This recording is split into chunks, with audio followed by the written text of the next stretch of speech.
Chica, búscate un catete. Inyéctame tu amor como insulina. Vestido tengo el rostro.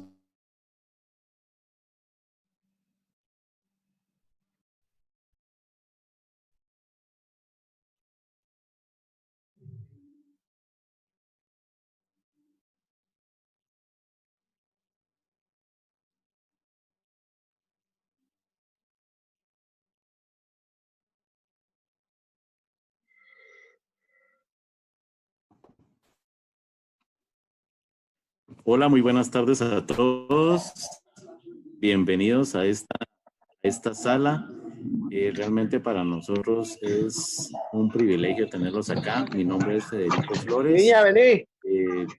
empresa Inmunotech, y hoy queremos presentarte un tema muy importante que muchas personas hoy están presentando, ¿verdad? Realmente te vamos a hablar el día de hoy acerca de la importancia que tiene el glutatión en las enfermedades neurodegenerativas, Parkinson y el Alzheimer. Si tú has venido el día de hoy con ese interés, ¿verdad?, de conocer cómo este donador de cisteína, que es el Inmunocal, te puede ayudar en este tipo de enfermedades, pues estás en el lugar correcto, y créeme de que hoy por hoy para nosotros ha sido una gran bendición. Para ello, quiero llamar a la sala, ¿verdad?, a una persona muy importante para nosotros, ¿verdad? Es un médico. Te quiero contar un poco acerca de su historial. El doctor Luis Pérez es un médico cirujano graduado de la Universidad de San Carlos, ¿verdad? Cirujano general graduado del Hospital Roosevelt. Tiene un fellow en cirugía general en el Hospital St. Thomas de Inglaterra.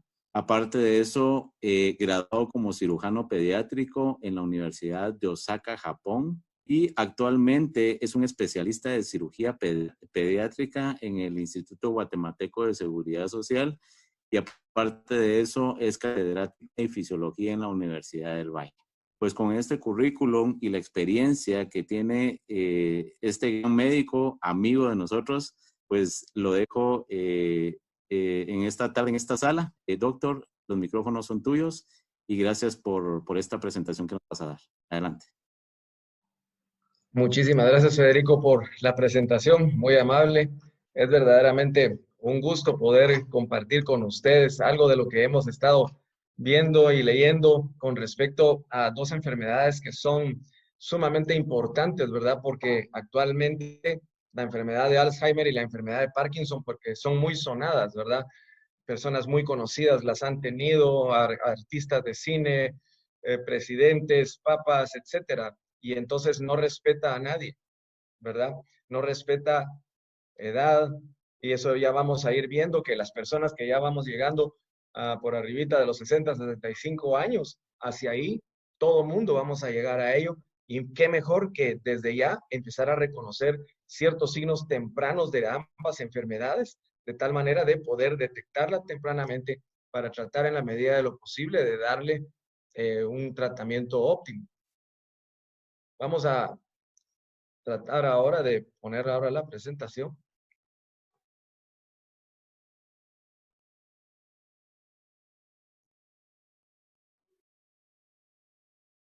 Para iniciar vamos a hablar de la enfermedad de Parkinson.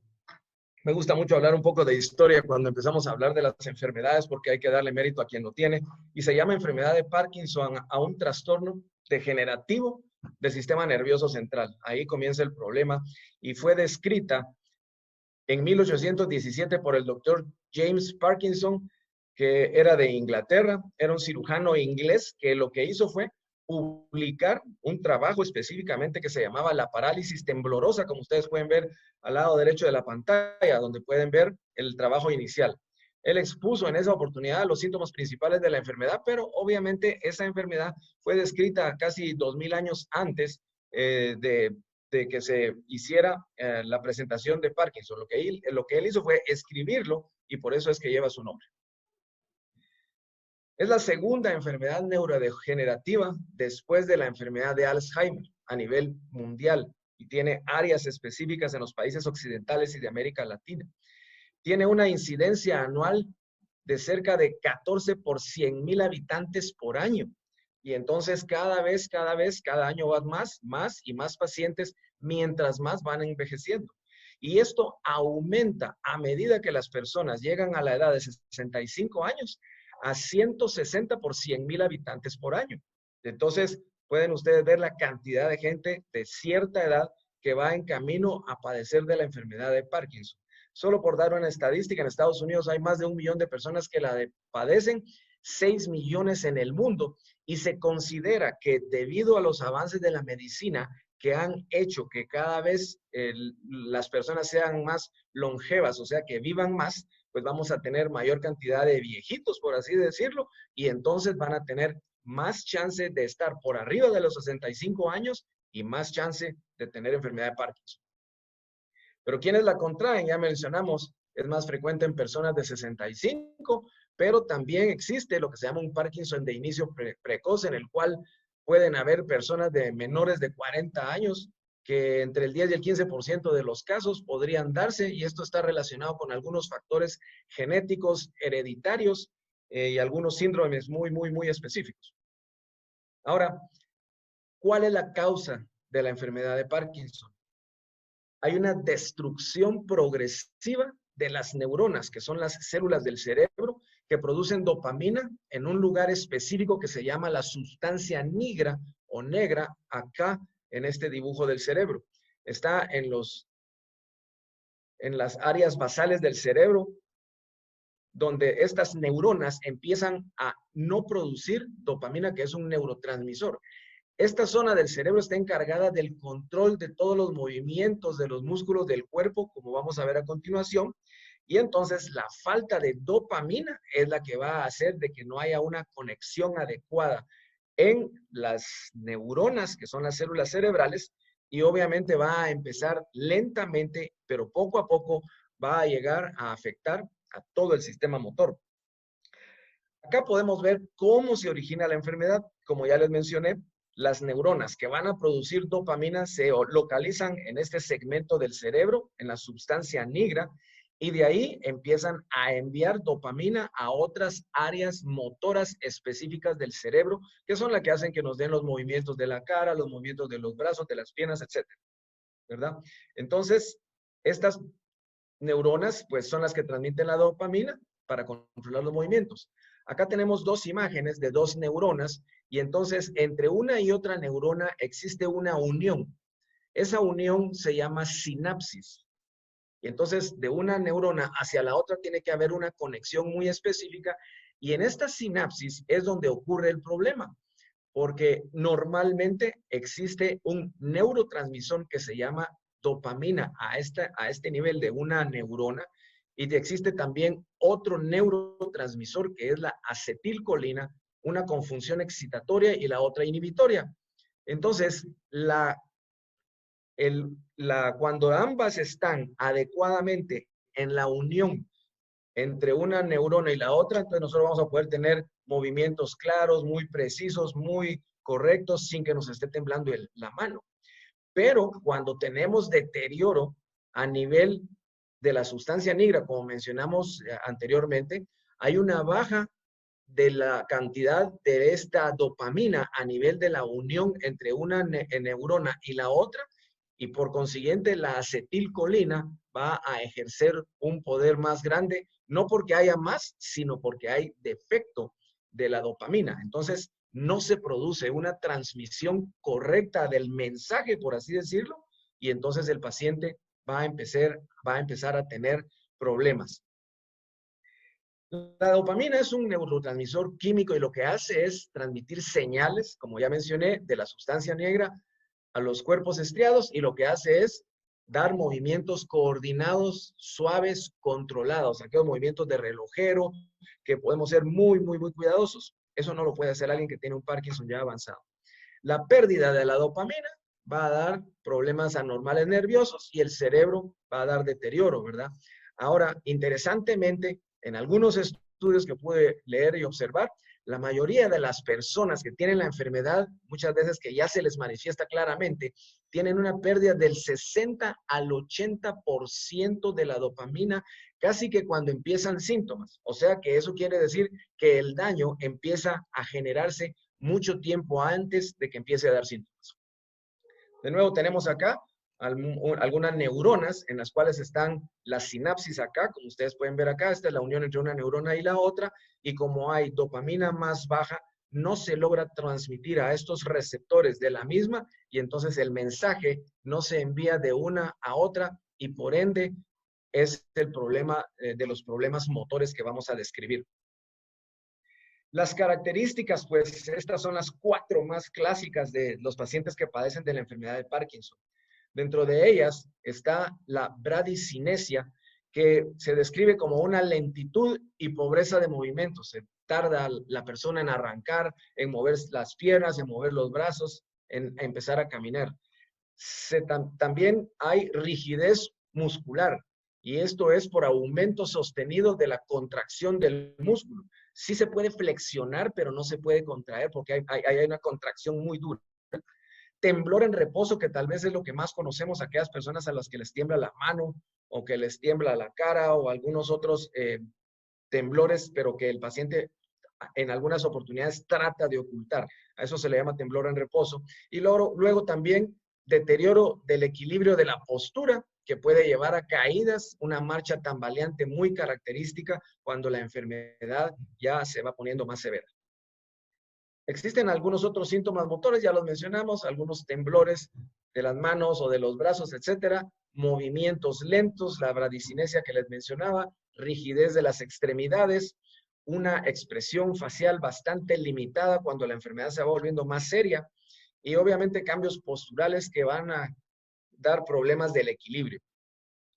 Ahora, existen algunos factores de riesgo muy específicos, ¿verdad? Ya mencioné la edad, tener más de 65 años. Si uno tiene algún familiar con Parkinson, existe la posibilidad de que uno pudiera tenerlo. No quiere decir que le vaya a dar, pero el chance es un poquito mayor que en la población general. Existen otros posibles factores de riesgo ambientales, y específicamente la exposición a ciertos pesticidas, a ciertos metales, el alto consumo de lácteos y de leche, interesantemente, está relacionado con esto. Y también tuve la oportunidad de leer de que el consumo de tabaco en grado moderado, el consumo de alcohol y de café en grado moderado sirven como protectores. No con eso estoy diciendo que vayamos a consumir café y alcohol y tabaco, ¿verdad? Sino que simplemente está descrito en algunos libros y en algunos artículos nuevos que sirven como protección para la enfermedad de Parkinson. Existen 2 tipos. El tipo primario, que es el que mencionábamos de que tienen algunas características genéticas, muchas veces están asociados a algunos otros procesos degenerativos del sistema nervioso central, y dentro de ellos pueden haber enfermedad de Wilson o de enfermedad de Huntington, que son muy características. El tipo secundario es aquel que está generado por un trauma craneal repetido. Probablemente algunos de los más grandes que me están viendo se recuerdan de Muhammad Ali, el boxeador, que después de haber peleado durante muchos años y haber sido campeón mundial, creo que en 4 ocasiones, empezó a tener la enfermedad de Parkinson, y se describe claramente en los boxeadores cuando han recibido mucho trauma craneal repetido, y él es el clásico ejemplo de ello. Infecciones del sistema nervioso central, meningitis, etcétera, enfermedades metabólicas y algunos medicamentos que podrían producir la enfermedad. Ahora, de las características más importantes, el temblor en reposo es de los primeros en presentarse. Entre el 50 y el 70% de los pacientes empiezan a tener un tremor que es más visible en las manos, y es tal vez el que uno más reconoce, ¿verdad? Yo tuve la oportunidad de tener un profesor de cirugía pediátrica con ese problema, y después de que él hacía operaciones en bebés de 1,5 kilos de peso con aquella delicadeza, le temblaba tanto la mano y fue tan severo que ya no podía llevarse la cuchara a la boca y se le caía la comida. Entonces es una enfermedad muy debilitante que va teniendo una progresión que no para, no para y no para. Este temblor puede ser asimétrico y puede ser distal tanto en los brazos como en las piernas. La ansiedad y el estrés y el cansancio pueden agravar este tipo de temblor y, dicho sea, responde mal al tratamiento médico, aunque actualmente hay un gran arsenal de medicamentos que nos pueden ayudar a contrarrestarlo. Luego viene la rigidez, que va, como mencionábamos, a afectar más a los músculos flexores, ¿verdad? Hay un aumento del tono muscular en reposo, los músculos se ponen rígidos, tiesos en realidad, y cuesta bastante movilizarlos. Hay una disminución en la distensión durante la movilización pasiva y hay una falta para la flexión. La bradicinesia, eso se describe como una pobreza de todo tipo de movimientos y un retraso a la hora de iniciarlo. Les cuesta levantarse, les cuesta dar los pasos, les cuesta mover las manos y eso se va haciendo cada vez más notorio, más notorio, más notorio conforme la enfermedad va avanzando. Obviamente, por lo mismo presentan dificultad para realizar maniobras finas, tienen una marcha muy característica con tendencia a flexionar las piernas, flexionar el cuerpo para tratar de agarrar un poco de equilibrio y obviamente dan mucha dificultad para iniciar la marcha cuando el cuadro ya es más evidente. La postura inestable también va a dificultar el equilibrio, también responde mal al tratamiento, es una aparición gradual y poco a poco se va haciendo más manifiesta y generalmente jala al paciente para atrás para tratar de agarrar una postura más adecuada y tratar de guardar el equilibrio porque algunas veces sienten que se caen y ellos tratan de compensar de alguna manera su postura a la hora de caminar. Aparte de ello, en los últimos 10, 15 años se han descrito una serie de signos y síntomas que no corresponden precisamente a daño motor, porque hablamos de que la dopamina pues va a dar a áreas motoras, pero existen otra serie de signos y síntomas que son muy relacionados con la enfermedad, que no son motores específicamente. Y dentro de ellos hay cierta disfunción del sistema nervioso autónomo hasta en un 90% de los pacientes. Hipotensión ortostática, estreñimiento, no pueden defecar de una manera adecuada, cialorrea, que es el babeo, producción excesiva de saliva y empiezan a babear, problemas al tragar con la deglución, incontinencia tanto urinaria como fecal, una libido disminuida porque su apetito sexual se ve bastante afectada. Pueden tener también trastornos sensitivos en el orden de 30 al 50%, de dolor en diferentes áreas del cuerpo y extremidades, entumecimiento de brazos y piernas, sensación de hormigueo, y esto se describe muy constantemente. También existen muchos signos y síntomas psicológicos, ¿verdad? Que no están relacionados específicamente con el problema motor, pero los pacientes van a pasar por toda esta cascada de problemas de índole psicológico. Dentro de ellos, ansiedad, demencia, depresión, alteraciones del sueño, alucinaciones y psicosis.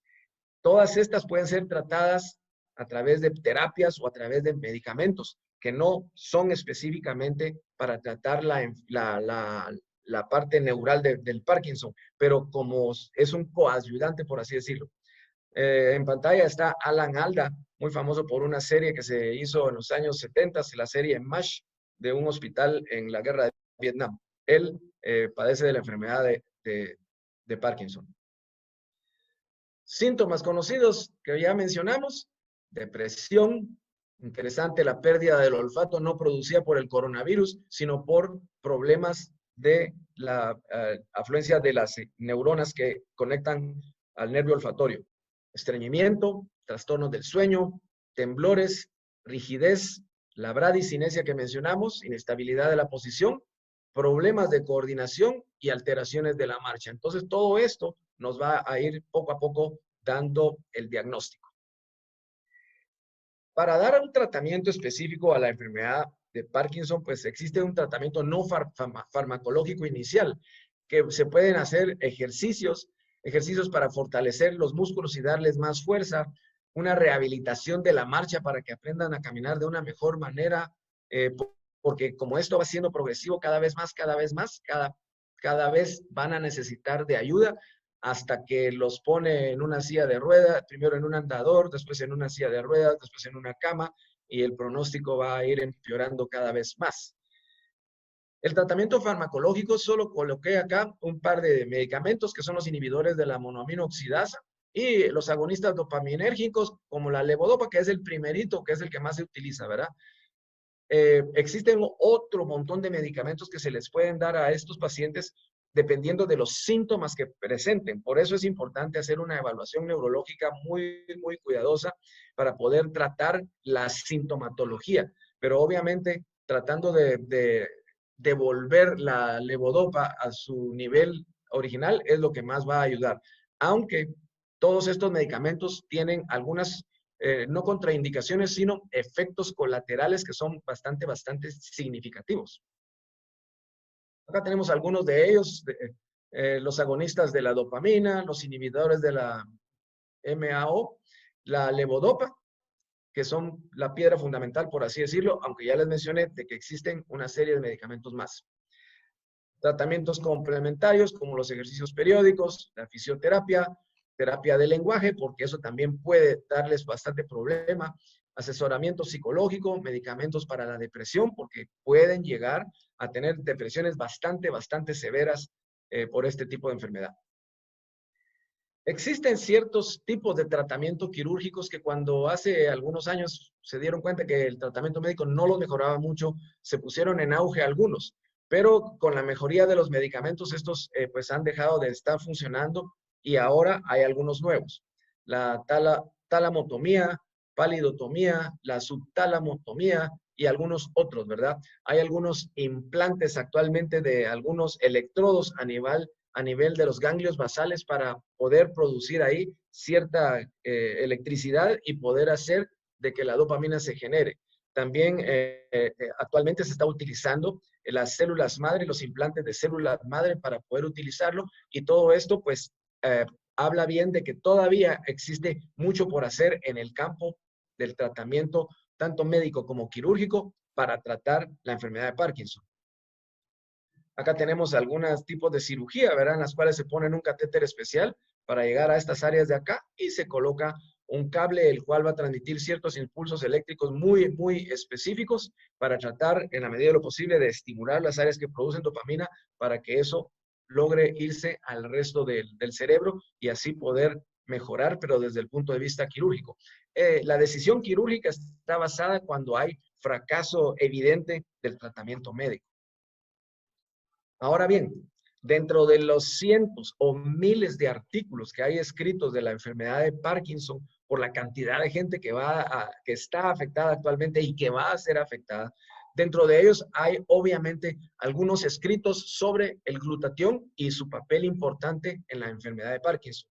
Dentro de ellos, a la hora de analizar bioquímicamente el tejido cerebral de pacientes que han tenido la enfermedad, le hace pacientes de necropsia, por ejemplo, a quienes se les ha retirado el cerebro y les hacen estudios microscópicos, han encontrado consistentemente que hay daño producido por un estrés oxidativo muy severo a nivel de los ganglios basales y de la sustancia negra.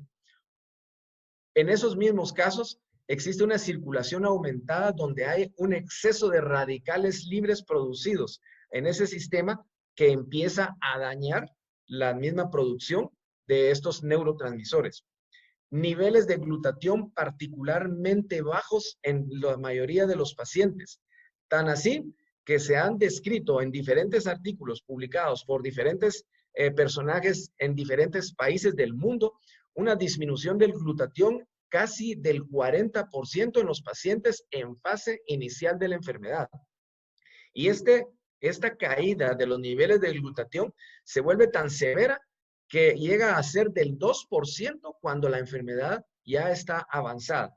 No se sabe si eso es producto de la enfermedad o una causa de la enfermedad.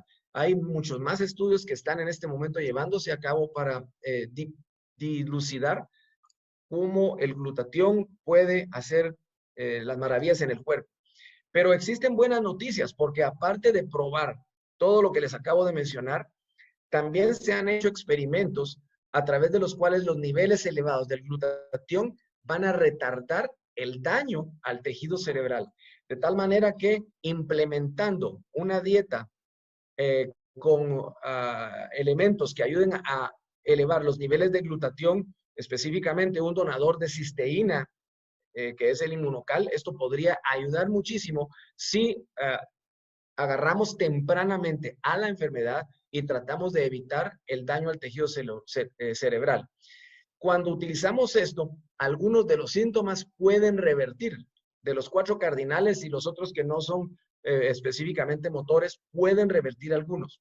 Se han utilizado dosis altas de otros antioxidantes, utilizando la vitamina C, la vitamina D, el zinc, para tratar esto, y los resultados han sido bastante satisfactorios. Pero importante es mencionar que dentro de los antioxidantes, el glutatión es el antioxidante maestro porque ayuda a los otros antioxidantes a que cumplan bien su papel. Si los niveles de glutatión están bajos, los otros antioxidantes van a funcionar, pero no tan bien. También estudios microscópicos han determinado que dentro de la sustancia negra específicamente hay una deficiencia de glutatión. Y entonces, también los niveles elevados de glutatión van a reducir la toxicidad dopaminérgica. Como mencioné, cuando uno le da a los pacientes cierta cantidad de dopamina, los alivia por un tiempo, pero después empiezan a tener recaídas y problemas de toxicidad de la misma y efectos colaterales bastante severas. Entonces se ha visto a través de estudios microscópicos que elevando los niveles de glutatión intracelulares, específicamente de la sustancia negra, porque el glutatión va a entrar a todas las células, entonces esa toxicidad va a disminuir bastante, ¿verdad? Estos estudios fueron hechos en California, en Israel, en Italia, en diferentes partes del mundo. Por si esto fuera poco, hay un estudio específicamente hecho por el doctor Martínez Manachorcha, hecho en el 2012, y el título de su artículo decía, N-acetilcisteína en el tratamiento de la enfermedad de Parkinson. ¿Qué estamos esperando?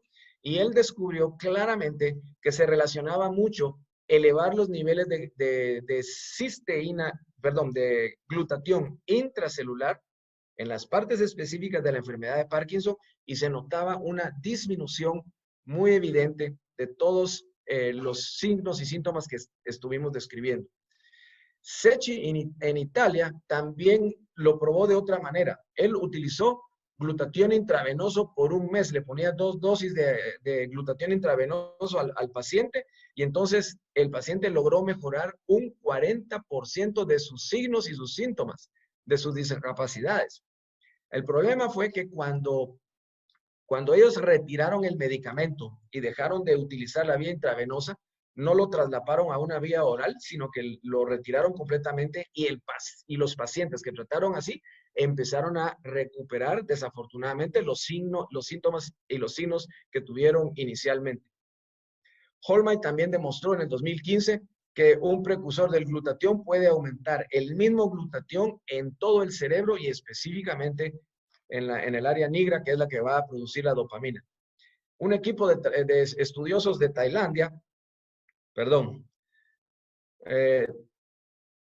probó un aislado de proteína rico en cisteína, probando que esto va a elevar los niveles de glutatión en la enfermedad y que por ende va a disminuir la cantidad de signos y síntomas que esta enfermedad puede dar. Entonces, el papel del glutatión todavía tiene mucho por recorrer como un coadyuvante del tratamiento ya establecido por los pacientes que tienen enfermedad de Parkinson. Y entonces, si se detecta temprano y se dan niveles adecuados de un donador de cisteína que va a elevar los niveles de glutatión, esto puede ayudar bastante como una terapia ayudante en la enfermedad de Parkinson. Es una fotografía.